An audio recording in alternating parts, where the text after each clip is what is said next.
boa noite, caros telespectadores. Bem-vindos a mais uma edição do Zuela, meu povo. Cá estamos nós para mostrar tudo aquilo que nós preparamos para si, com muito prazer, com muito carinho e também, acima de tudo, com muito profissionalismo. Atenção, você que está aí em casa, e sobretudo eu falo aqui para as mulheres.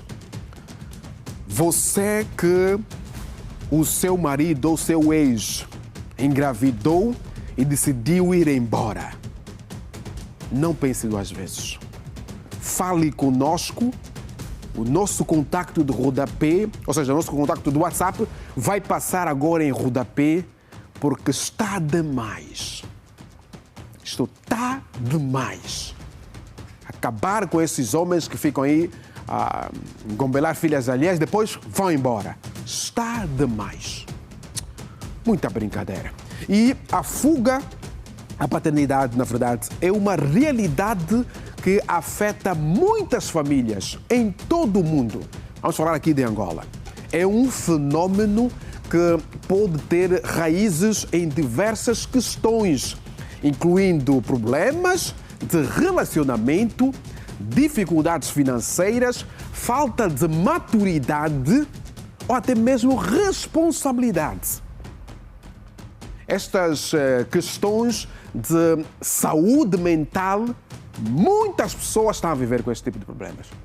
Quando um pai abandona as suas responsabilidades parentais, os filhos podem até sofrer consequências emocionais. E os pais não têm noção disso.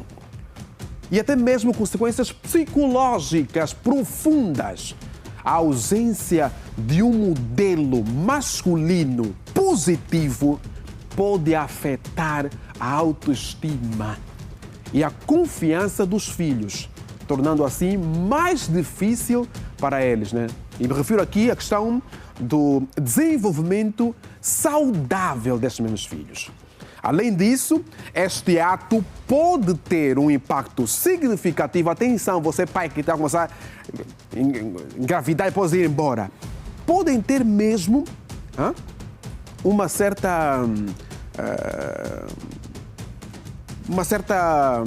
resultado, assim que está correto, né, negativo para a dinâmica da família.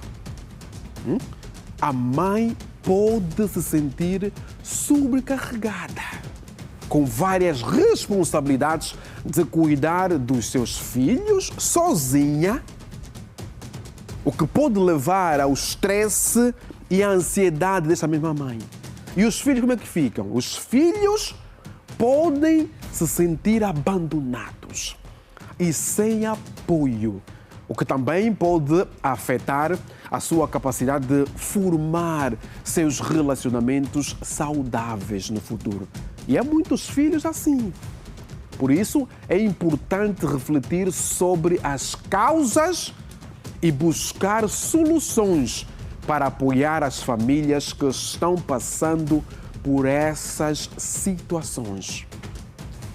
Isso pode também, de certa forma, incluir programas de apoio à família, terapia para pais e filhos e recursos para ajudar os pais a desenvolver habilidades. Mas habilidades devem ser mesmo positivas. E em última análise, claramente, a paternidade é também, atenção, é uma responsabilidade importante que requer comprometimento, amor e dedicação. Se você está esperando o seu engravidar e ir embora, esquece. E ao refletir sobre a fuga à paternidade, nós podemos aqui também trabalhar todos nós, juntos, para criar um ambiente mais, com maior apoio, assim que está correto, e saudável para as famílias e os filhos. Por isso, caro telespectador, convido você mesmo a se manter aí do outro lado, porque hoje pretendemos discutir mais uma vez sobre este assunto aqui no Zuela, meu povo. Há demais isso. está demais. Demais mesmo. Muitos jovens a pensarem que são os Larry Azabel, são os Maximilianos. Isso vai acabar. Vai acabar mesmo. Por agora, vamos mostrar para si todos aqueles acontecimentos marcantes no dia de hoje, 16 de setembro. Zuela. Neste mês de Setembro Amarelo, dedicado à campanha de prevenção ao suicídio, vamos falar um pouco sobre a depressão na adolescência. Você já percebeu como os adolescentes de hoje estão diferentes? Não apenas no jeito de falar, se vestir ou se conectar com o mundo digital, mas em algo muito mais profundo, no emocional, na forma de sentir a vida ou de não conseguir mais senti-la com propósito. Em 2025, nunca antes se viu tantos jovens adoecer em silêncio. Casos de depressão, automutilação e tentativas de suicídio dispararam. Famílias estão perdidas, escolas não sabem mais como agir e os próprios adolescentes mal conseguem explicar o vazio que sentem por dentro. Mas por que isso está a acontecer? O que mudou tanto em 10 ou 20 anos? O que estamos a deixar de ver? A geração mais conectada e mais solitária da história. Hoje, os adolescentes crescem em um mundo onde tudo acontece ao mesmo tempo. Redes sociais 24 horas por dia, comparação constante, excesso de informação, mudanças sociais aceleradas e crises globais que parecem não ter fim. Eles têm acesso a tudo isso, menos a si mesmos. Nunca estivemos tão conectados e tão desconectados da essência. Por outro lado, há algo ainda mais sério. Os jovens de 2025 são uma geração pressionada a amadurecer antes da hora e a performar felicidade o tempo todo. Eles precisam ter bom desempenho na escola, serem populares online, bonitos, produtivos, atualizados. E quando falham, como qualquer ser humano falha, o julgamento é cruel, imediato e viral. Eles mudaram ou fomos nós que mudamos com eles? Essa geração cresceu com menos contacto olho no olho e mais exigências invisíveis. Além disso, uma crise de pertencimento profundo, os adolescentes de hoje têm mais acesso à diversidade de ideias, identidades e escolhas. Isso é bom, mas também gera uma confusão e angústia em quem ainda está construindo quem é. Estão a ser cobrados a ter voz, mas poucos os escutam de verdade. E por esse motivo, muitos acabam se calando, sentem-se invisíveis dentro de casa, inadequados na escola e sufocados nas redes sociais. Em vez de expressar, eles internalizam. Em vez de pedir ajuda, eles se culpam. Em vez de chorar, eles cortam os problemas que quase ninguém fala, mas que doem no mais íntimo do ser. Além das causas mais conhecidas da depressão na adolescência, existem dores escondidas quase invisíveis, mas que estão a minar emocionalmente essa geração. Entre elas, o medo de errar, ou pior, na internet gera uma tensão constante. Um comentário mal feito pode virar piada nacional em segundos. Abandono emocional em famílias presentes fisicamente. Muitos pais estão em casa, mas emocionalmente ausentes. Os adolescentes não se sentem vistos, só cobrados. Vazios criados pelo excesso de estímulos, quando tudo é imediato e superficial, o sentido se perde. Essa geração consome entretenimento sem parar, mas se sente cada vez mais vazia. Insegurança econômica e ambiental. Diferente de gerações passadas, muitos adolescentes hoje vivem com medo do futuro. Mudanças climáticas, crises econômicas, violência, falta de perspectiva. Tudo isso passa. Vamos combater a depressão na adolescência neste Setembro Amarelo. Exatamente. É importante nós prevenirmos, né, contra esta depressão, sobretudo na adolescência. E ontem nós passamos aqui uma matéria de uma adolescente que saiu de casa tudo porque a sua família, especificamente o pai e a mãe, afirmaram assim diretamente a esta adolescente que você aqui está a fazer o verbo encher. Cuidado, papai, em casa. Hein? Cuidado. senão outras consequências podem ainda acontecer. E consequências negativas. Mas vamos começar assim, deste jeito. A Estefânia Severino é uma cidadã que procurou o nosso programa alegando que o seu ex-marido retirou as filhas da sua guarda sem devida autorização. Zambé. Na mãe. Afirma estar preocupada com o bem-estar das filhas e pede que o caso seja acompanhado pelas instituições competentes para que se garanta a segurança das menores e se respeitem os direitos legais de guarda. Apareceu em casa, usamos um termo. Eu disse, Carlos, estamos a crescer, as nossas crianças têm que ter pelo menos um abrigo. Que pelo menos quando nós acontecer alguma coisa do gênero, que é a morte, as crianças têm para onde ficar. Vamos fazer o seguinte, você trabalha, eu também trabalho. Você pega 40 mil kwanzas, eu pego 30 mil kwanzas e vamos fazer uma sociedade para alimentação para não estar a guardar valores para comprar se calhar um terreno ou uma casa. Ele concordou comigo. Ele disse, está bem, é boa ideia, não tem problema. Eu disse, está fixe, sem nenhum problema. O primeiro mês fizemos, o Carlos gastou dinheiro mesmo dele do jeito que gasta. Ele me pediu desculpa porque não, vou mudar tudo mais. A segunda vez, depois, foi a mesma coisa. Eu aturei durante 7 meses. Como eu vi mesmo que não tem mesmo mais solução, eu sentei com o senhor Carlos, ele me tinha sentado, eu tive que simular, porque havia lixotado, ele não queria, tive que simular que eu tenho namorado. Eu disse, Carlos, eu já não quero mais estar contigo, eu tenho namorado. Era só para ver se ele sai de casa. E graças a Deus ele saiu, me deixou mesmo uma paz que eu não conseguia viver, não estava mesmo a viver, porque a minha cabeça estava mesmo sob muita carga. E eu queria também viver a minha própria vida.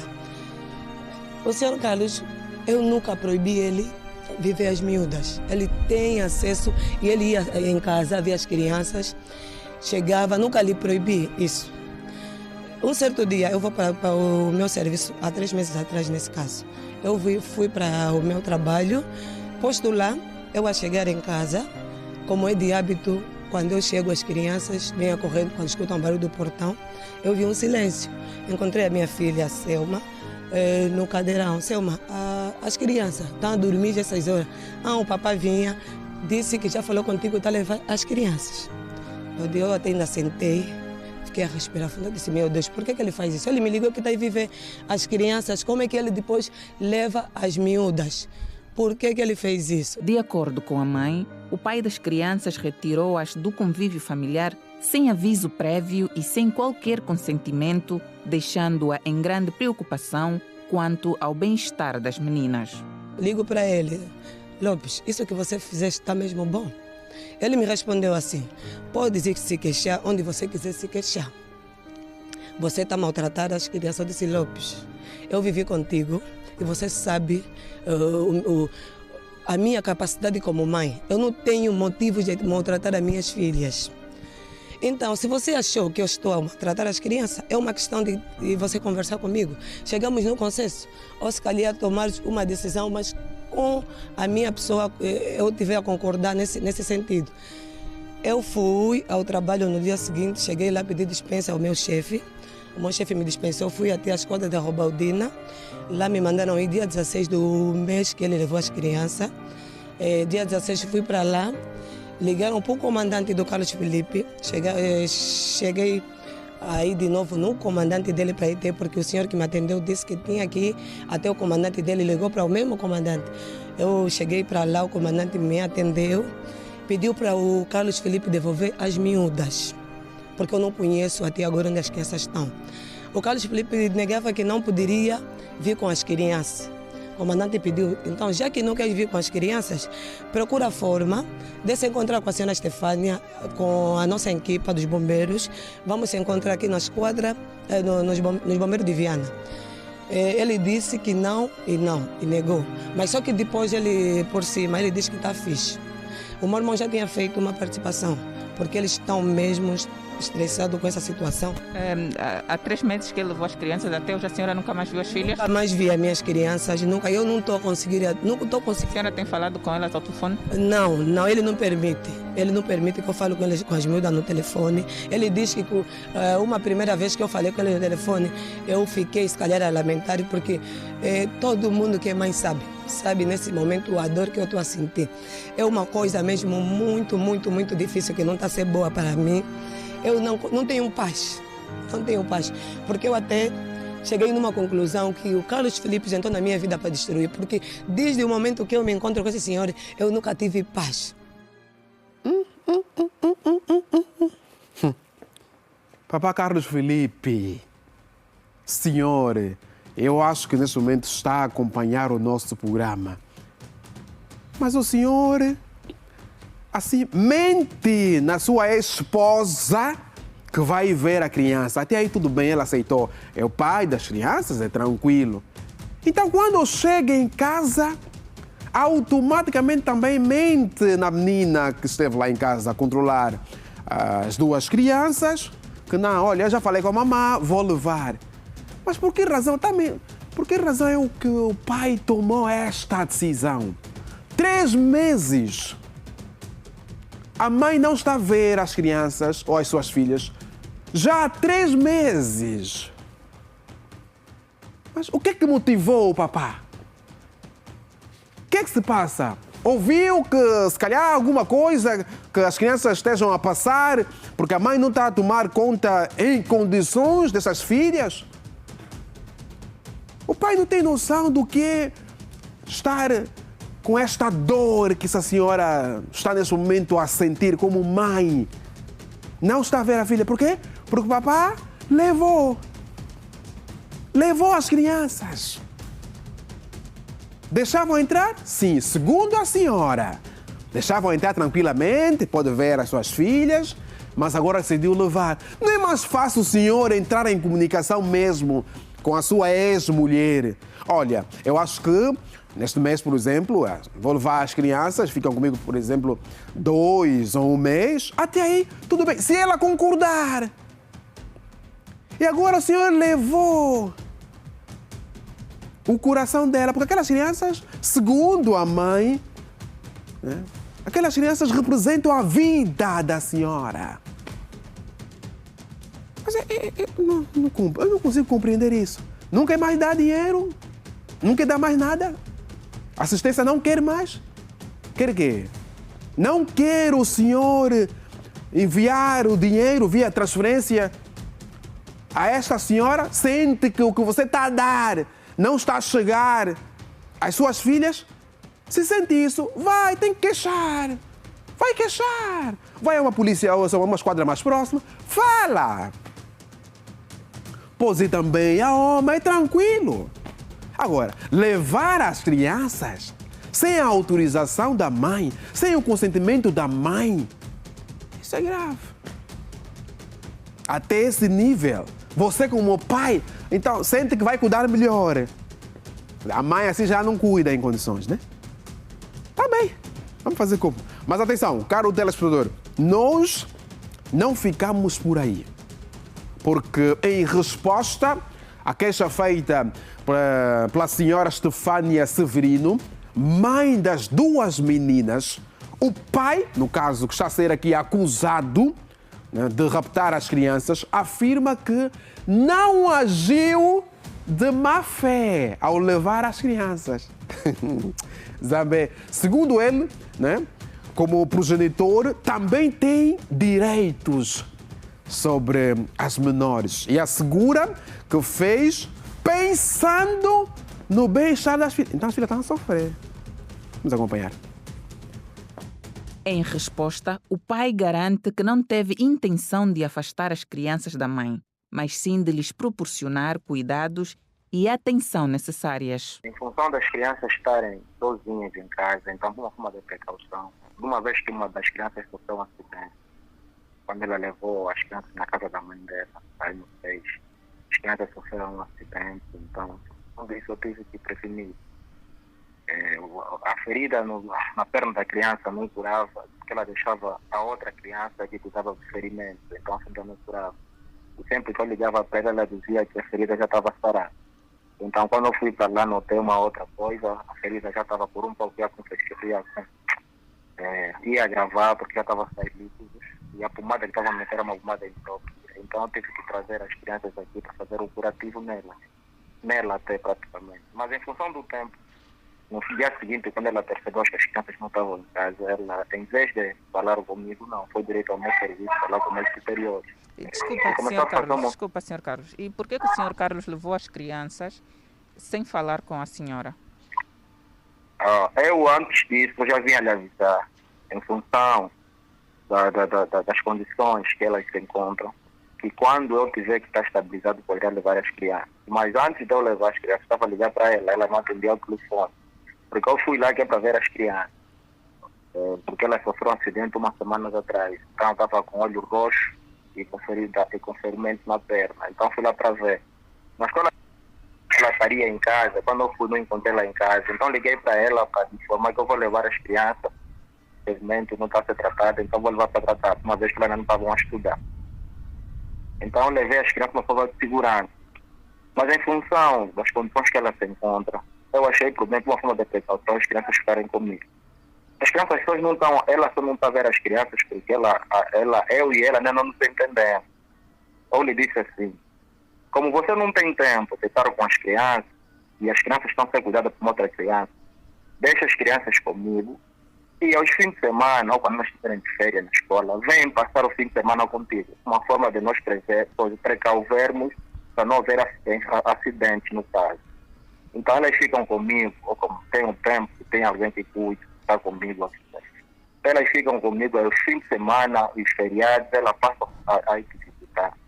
Porque você não tem tempo, você sai de manhã 4 horas, só volta às vezes às 9 e 20 horas. As crianças às vezes ficam sozinhas. Uma vez eu no serviço, eu já recebi uma comunicação que as crianças passaram o dia sozinhas, elas as duas. Tem uma de 4 anos, vai fazer 4, tem uma de 6. E elas ficaram totalmente sozinhas em casa. Eu tive que ligar num vizinho. O vizinho, às 19 horas, foi lá, lhes tirou de casa, levou para a casa dele, fechou a porta, e deu jantar nas crianças, deu um lugar para as crianças dormirem. E quando ela regressou, por volta das 20, 21, eu liguei para ela está me dizendo que essa hora é tarde. Há pessoas que vêm mais tarde disso, outras pessoas que essa hora ainda é tarde. Você não está até mesmo consciente. E nesse dia, como eu estava a trabalhar, eu faço turno, né, eu estava a trabalhar, então não poderia ser dispensado a cara das 19 e 20 horas. Então falei com o meu chefe, me dispensasse um pouco cedo, no dia seguinte. Quer dizer, são certas coisas que me fez eu ficar com as crianças, mas eu não disse que ela não poderia ver as crianças. Só que ela não está sabendo entender. O que eu quero é salvaguardar, ou seja, o bem físico, ou seja, nesse caso o que eu quero é a segurança das crianças. As crianças não podem ficar só elas sozinhas enquanto a mãe vai trabalhar, enquanto...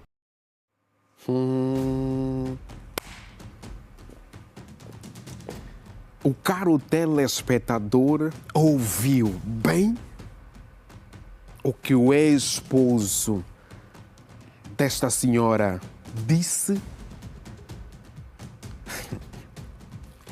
Há uma guerra final entre o casal.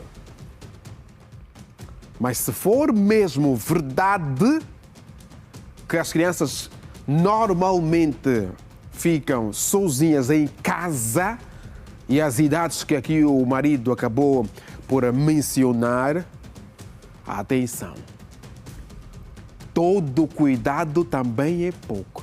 Mas na peça da senhora que vem aqui falando, criticando o seu esposo, ela diz que também tem tempo. Mas a pergunta que não se quer calar é: quem realmente tem razão? Quem poderá ficar com a guarda das crianças? Esta é uma análise que nos leva agora a recorrer para também o direito. O que é que a lei fala? E nós Vamos agora acompanhar o depoimento do jurista Cláudio Ramos, ele que foi chamado mesmo a pronunciar-se sobre este caso do pai que está a ser acusado de ter levado as filhas menores sem a devida autorização da mãe. Zuela. Quanto à situação dos progenitores que de alguma forma disputam a situação das menores, eu gostava de recordar, por irônico que pareça, que os nossos próprios filhos pertencem mais ao Estado do que a nós próprios. Isto para deixar aqui que quando se trata de menor nós temos que olhar com maior preocupação. Na verdade, o fato do progenitor ter melhores condições não lhe dá o direito de tirar a guarda das menores da progenitora para si. Muito pelo contrário, quanto maior forem as condições do progenitor, maior é a sua participação, porque o próprio Código da Família, do ponto de vista formal, prevê o mínimo de participação, 1/4 de salário, o máximo a metade, consoante os prós e os contras de um lado e outro, ou seja, quer as despesas e as receitas do próprio progenitor, quer da progenitora, olhando sempre no interesse dos menores, aquilo quanto é necessário para eles. Esse é um ponto importante. Logo, afasta-se a hipótese de ter melhores condições. Por outra, se notou algum comportamento da progenitora que põe em causa a segurança e o bem-estar das menores, não devia, mediante a força, retirar essas menores, ou na ausência da progenitora, levar as menores consigo. Mas sim, tinha que acorrer à sala de família para então, pela via legal, ter essa possibilidade. Até porque, por norma, o direito da família no nosso ordenamento protege os menores nessas questões, dando maioritariamente, na maioria das circunstâncias, vamos dizer assim, dando a guarda à progenitora. Por norma, a progenitora perde a guarda por prodigalidade, demência, alguma situação que fundamente a incapacidade da progenitora, no caso a da mãe, de ter essas filhas consigo. E, pelo que pude perceber das respostas do progenitor, no caso o pai, não existem fundamentos bastantes para retirar a menor ou a guarda das menores da sua progenitora, no caso da mãe. Isto do ponto de vista legal, porque a norma nessas questões, para retirar a guarda da menor, tem que ter algum fundamento que, do ponto de vista legal, prova a incapacidade da mãe de ter as menores. E os fundamentos, honestamente, que o progenitor apresenta, nenhum deles preenche os requisitos que, nos termos da lei, possa impedir a mãe de ter as menores. O que eu entendo é que, para evitar o agravar da situação, este progenitor deve devolver as menores à mãe e dirigir-se à sala de família, se entender que está a haver aqui violações do direito da criança e do seu direito enquanto progenitor, para poder então resolver a situação.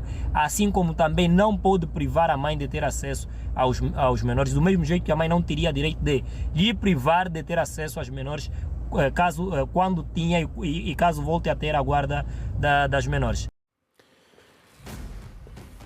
A lei é clara. Está resumida. Então, por favor, o papá, o senhor que levou as crianças, sem a autorização da mãe, só resta uma coisa: pegar as mesmas filhas, levar de volta em casa da sua ex-mulher. Porque a lei, segundo o jurista Cláudio Ramos, protege sobretudo as progenitoras. Não faça isso, até não cai bem. Essa luta, não. Filho é meu, filho é dos dois, ok, tranquilo. Por favor, já não estão juntos. Assume só e dá dinheiro dá tudo aquilo que os seus filhos ou suas filhas precisam, desde escola, alimentação, dá na luta. E a senhora também, a mãe, não pode proibir que o pai tenha este contacto com as crianças. Atenção, também não deve. É complicado assim. O que não é complicado é o primeiro intervalo. Até já.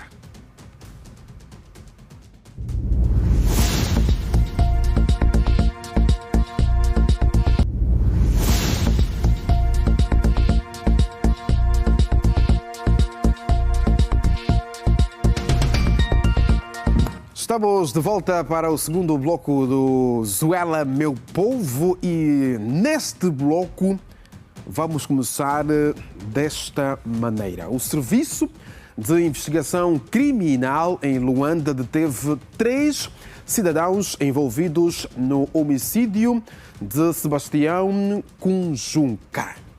Tudo aconteceu na comuna do Quimaquiesa, bairro Cardoso, Avenida Ngola Quiluange, município do Kazenga. A família está desolada.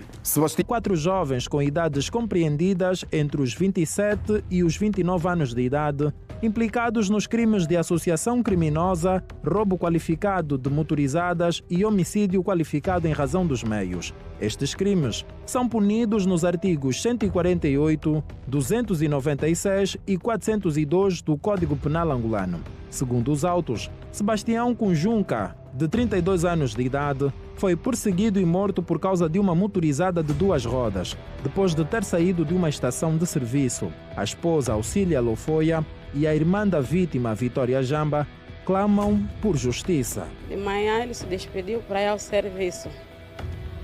Eu também me preparei para ir vender. À volta das 18, ele ligou para mim.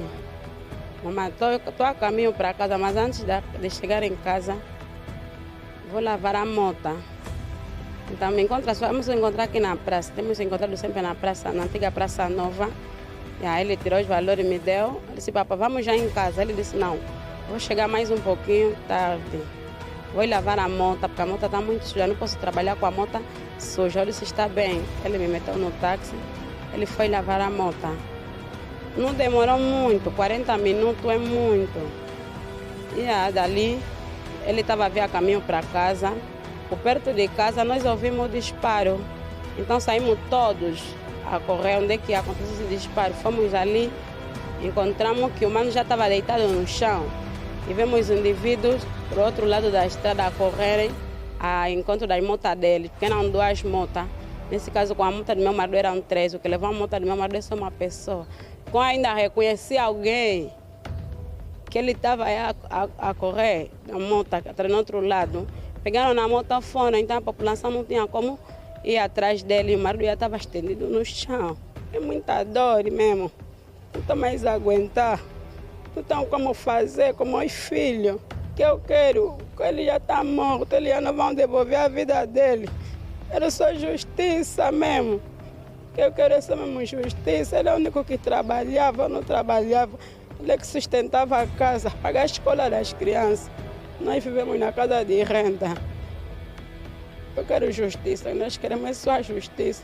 Mas eles já foram apanhados, só queremos justiça. Eles têm que sofrer do jeito que eu estou a sofrer com meus filhos.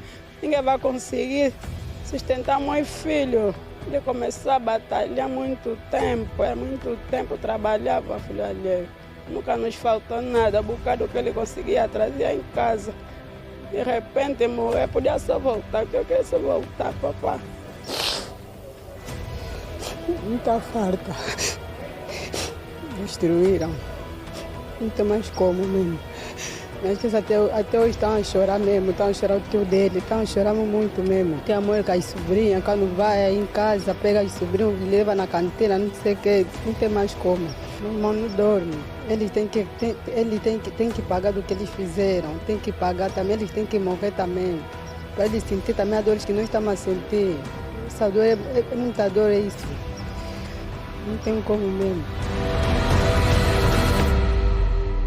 Os ex-colegas de Sebastião prometem apoiar a família. O colega Sebastião foi um supervisor da nossa empresa e depois passou a ser também coordenador de zona da empresa. A empresa, logo que tomou o conhecimento da morte do seu funcionário, já começou a apoiar nos primeiros dias, não é?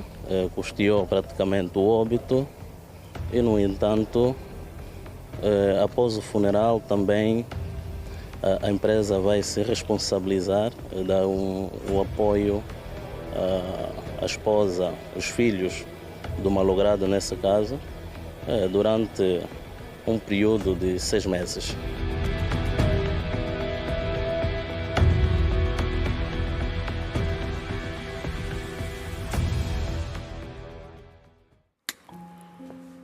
Meu Deus. Mataram o Senhor. Tiraram a vida deste Senhor que é pai. Deste Senhor que é também tio, é primo, é irmão, é esposo. Agora, como é que fica a vida desta família? E nós acompanhamos o depoimento da esposa deste senhor. Ela diz mesmo que era o único em casa que trabalhava numa empresa de segurança. O senhor tem uma motorizada, conseguiu, juntando dinheiro para comprar esta moto. E, afinal de contas, depois deste feito, já haviam pessoas, estes bandidos, que controlavam o espaço do Senhor. Onde andava, onde ficava, para agirem. Essa família está mal. Por favor, posso pedir ao João que mostre mesmo a esposa deste senhor que perdeu a vida. Isto é algo que rói o coração de todos. Rói completamente o coração de todos. Mas você...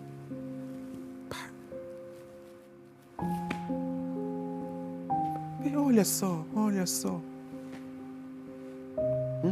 Olhem só para a imagem desta mulher jovem que agora é viúva. Mataram o amor da vida dela. Agora mataram a vida dela. Quem vai dar sustento a esta família? A empresa, por exemplo, diz que só num período de 6 meses. Depois desses 6 meses, quem vai apoiar esta família?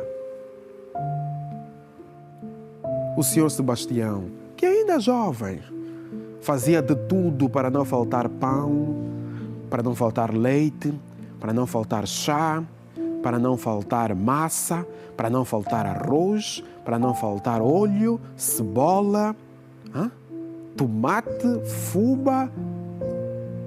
E agora vai faltar tudo isto em casa deste senhor Sebastião. Por quê? Porque esses bandidos, malandros, esses feiticeiros decidiram tirar a vida do senhor Sebastião. E há uma senhora, na verdade, aqui suponho que seja mesmo irmã do senhor Sebastião, diz que não, nós queremos também justiça. Que esses senhores morram mesmo. Mas ninguém tem o direito de tirar a vida de alguém ou desejar mal. Desses brincalhões, algumas vezes precisam dessas coisas. Assim, o que será desta mulher? O que será da família do senhor Sebastião? O que será? Uma pergunta que não se quer calar. Eu acho que nunca vai claramente calar. Meu Deus. Vamos ver a segunda parte desta história. Gabriel Roberto tem 20 anos de idade e foi vítima desta mesma ação. Como ele mesmo nos disse, graças a Deus, o pior não aconteceu. Quando foram por volta das 19 horas e tal, peguei a água para me poder banhar. E dentro da casa de banho houve um disparo que pensei que fosse o pneu do carro furou. E continuei a banhar e houve o segundo disparo. Depois desse segundo disparo, as pessoas da rua começaram a fugir. E logo eu me levantei para poder olhar o que se passa. Estava a banhar bem perto da porta da casa de banho. E logo um dos assaltantes seguiu o dono da motorizada, que acho que estava muito refilão. E para poder, ele se escondeu dentro do nosso quintal, que é aberto perto da fontenária de chafariz. E ele deu um disparo nele para poder atingir mesmo nele no corpo. E eu acho que o jovem abaixou ou fez qualquer coisa, logo o disparo entra na porta da casa de banho e atinge-me nas conchas. Os acusados são parentes, todos provenientes da província de Benguela, e não admitem os crimes. Este jovem até tentou, mas perdeu-se nas explicações. O primo e amigo, no caso o comprador das motorizadas, ainda o aconselhou a dizer a verdade. O meu trabalho, primeiro, eu sou pescador. Depois no pescador, o 3K me deu um conselho negativo, entrei no conselho, roubamos 2 motas, depois dessas 2 motas e vendemos. O conselho que é negativo é de roubo. Dizem que não, esse trabalho que está a trabalhar não tem muito dinheiro. O dinheiro que tem é no roubo. O que me deu, primeiro me deu esse conselho, depois falou que não. Tenho um amigo que vende arma. Ele falou que não, tem teu amigo que vende arma. Epa, na verdade esse é meu trabalho, porque já comecei há muito tempo, há 2019, já comecei na pesca, sempre ainda está me dando um pouco de valor. Ele me desistiu mesmo, até que eu aceitei. Assim, esse mês antepassado. Ele foi comprar, antes não comprou, primeiro ficamos. Depois o TM chegaram na minha casa, fomos em Cachito, também roubamos essas 2 motas. O primeiro uma moto com o TM, vendemos essa vermelha que está ali, sem arma. É do nosso primo também, mas já devolvemos dinheiro e a moto está aqui. Você fala a tua verdade, do jeito que você falaste nas primeiras. Os pais, quando te pegaram, te encontraram com a arma, andaram os 2 na moto. Depois do outro ir e fugir, a arma que está no teu quê? Caiu no chão, depois te pega. Depois de te pegar, estava a te perguntar, e essa arma que você roubaste quando em moto? Roubei 2 motos, o outro vendi, mas sou eu, que eu comprei na tua mão. De outro vendemos, já viajou com ele, até dizer onde foi com a moto. Depois, outra mais em moto, é porque não outro que roubou ele, com esse, já que ainda em Ruanda, foram buscar os pais. Agora, você aqui, você não pode esconder nada. Você fala a tua verdade, matei, acabou, mataste, acabar a vida do outro, não tem como. É teu trabalho que você faz. Na verdade, o Romão já explicou. Quando me agarraram, falei isso mesmo, que eu matei. Essa mesmo, essa parte, não consigo mais falar. Ele já explicou, na verdade, matei.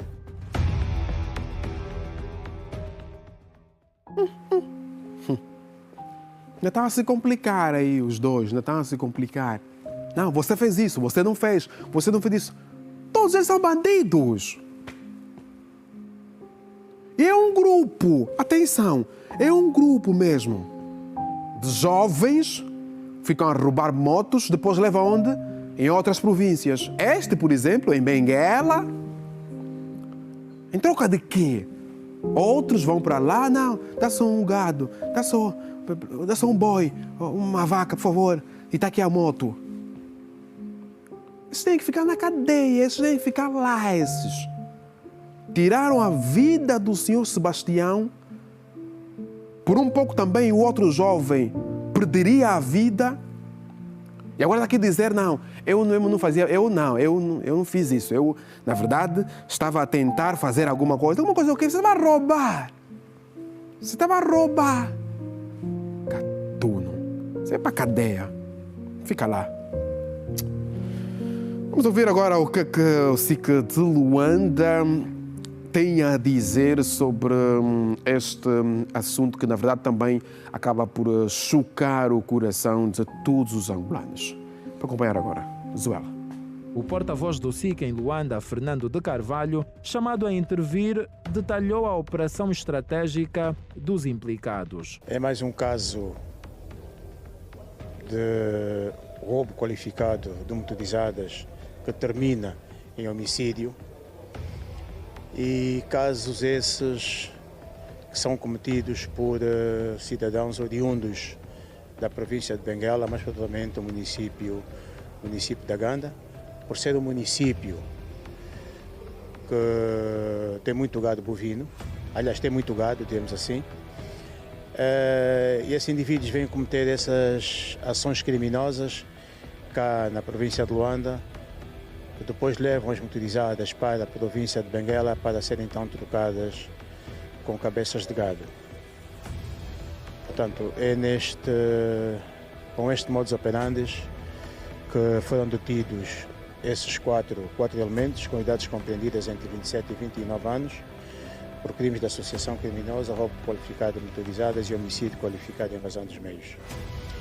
Portanto, os factos ocorreram no dia 4 de setembro do corrente ano, por volta das 20 horas na comuna Quimaquesa, bairro Cardoso, Avenida Angola Quilões, quando a vítima, que em vida se chamou Sebastião Chipenda Nanjambe Cunjuca, de 32 anos de idade, saía de uma estação de serviço onde minutos antes acabou de lavar a sua motorizada, de marca Kawasaki, cor azul. Portanto, na mesma estação de serviço onde a vítima estava a lavar a sua motorizada, ao lado tem bombas de combustível, onde esta associação criminosa, já a bordo de 2 motorizadas, estavam a abastecer as motorizadas, já com o propósito mesmo de encontrarem uma vítima para roubar a motorizada. O senhor tinha acabado de comprar a sua motorizada, mais ou menos há 2 meses atrás, e tão logo eles aperceberam-se que a motorizada era nova, estava em boas condições, portanto perseguiram então a vítima e no percurso esses elementos já munidos de arma de fogo e a bordo das 2 motorizadas interpelaram na intenção de apossarem-se do seu meio, como era o objetivo. Portanto, investigações apuradas levou-nos a descobrir que o implicado, ao ser abordado, resistiu ao assalto e de pronto um dos implicados disparou então, sendo sem piedade, disparou então um tiro, efetuou um disparo, podemos assim dizer, que atingiu a região torácica da vítima, que encontrou morte imediata. O Serviço de Investigação Criminal em Luanda volta a reiterar o apelo. Em caso de assalto, tenha sempre em atenção que a vida é o bem mais precioso que temos. Com imagens de Song Magalhães, Eduardo Gonçalves, Ailton Fernandes em Luanda. Lelo, Tondozuela. Tondozuela, Ailton Fernandes. É sobre isto. Se está a ser parado por algum miliante, por algum bandido, algum gatuno, não resista, por favor. Viram o que aconteceu com o Sr. Sebastião? E segundo o porta-voz do SIC Luanda, o senhor terá resistido, reagiu. Por favor, não reaja. Deixe eles levarem, por favor. Não importa se estão a levar carro ou o teu bem mais precioso. Na verdade, o bem mais precioso mesmo é a vida. A tua vida é o bem mais precioso. Deixa. Tudo que é material vai voltar. Tu podes conseguir, mas a vida não. Então, este conselho vai para si que está aí em casa. por favor, não resista em nada, em nenhum assalto. Não. Estão a levar as coisas, deixa levar. Não precisas fazer isso. Deixa levar. Pelo menos assim sairás tranquilamente vivo. Caso contrário, perderás a vida. Não faça isso. Não reaja. Não. Não mesmo. Por favor. Para o seu bem e o bem de todos nós. Não reaja mesmo. Porque só assim é que terás ainda a viver de forma tranquila. A continuidade da sua vida. Agora vamos mudar de assunto, dizer que é o momento agora para passarmos o sinal para o nosso colega Simeão Mundula, ele que esteve de férias, agora está de volta. Simeão Mundula, sempre bonito, um swag terrível. Simeão, boa noite. Quais são os principais destaques para o Girassol Jornal de hoje? Muito boa noite, Júlio dos Santos. Estamos prontos, vamos informar. O jornal acontece às 19h45 pontualmente e fica aqui o convite para todos os nossos telespectadores. Entre os destaques temos vários assuntos. A olhar essencialmente para o caso AGT, o Tribunal da Comarca de Viana deu início à instrução contraditória para o julgamento de 38 arguidos acusados do desvio de mais de 100 mil milhões de kwanzas. Ainda direitos fundiários, janela única de concessão foi lançada hoje em Luanda e vai facilitar o processo de gestão de terrenos. Em destaque também o novo salário mínimo nacional, já em vigor. Grandes empresas passam a pagar a partir de hoje 100 mil kwanzas. Em Cabinda, a maior unidade penitenciária da província foi inaugurada esta terça-feira pelo Ministro do Interior. Olhar também para a situação no Médio Oriente. Israel deu início a uma ofensiva terrestre para ocupar a faixa de Gaza. São alguns dos principais títulos que devem dominar a edição de logo mais, às 19h45 do Girassol Jornal. Contamos consigo aí em casa, Júlio. Continuação de bom trabalho aí no Venezuela. Estamos juntos e até já, hein? Até já, Simeão Mundula. Vamos agora fazer também uma pequena paragem e nós vamos regressar daqui a pouco. Vou imitar aqui o Simeão Mundula. Até já!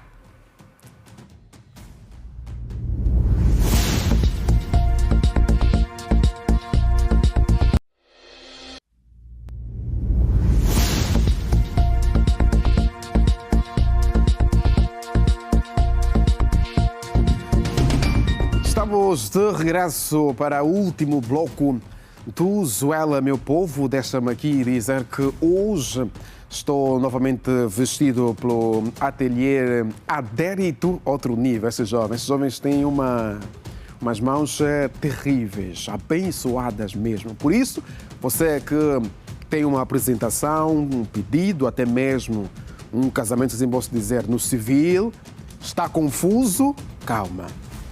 O Adérito Atelier é a solução perfeita. O contato dele está a passar agora em rodapé. Estou assim, um pouquinho pausado. Não tem como? Um pouquinho nada. Estou completamente pausado. Está também mandar um grande abraço para a minha sobrinha Petruska, ela que hoje está a completar mais um ano de vida. Um beijo. Rayana, não é o nome artístico dela. Que Deus abençoe rica e poderosamente a tua vida e também do papá Santos e também, obviamente, da sua mamã. Por isso, assim, caro telespectador, nós vamos regressar amanhã às 18 horas em ponto. Por favor, está difícil, está complicada a vida, muitos problemas. Atenção, relaxe, fique tranquilo e confia somente em Deus, porque o que vale na vida não é como você vai começar, mas sim como você vai terminar. Deus abençoe e até amanhã.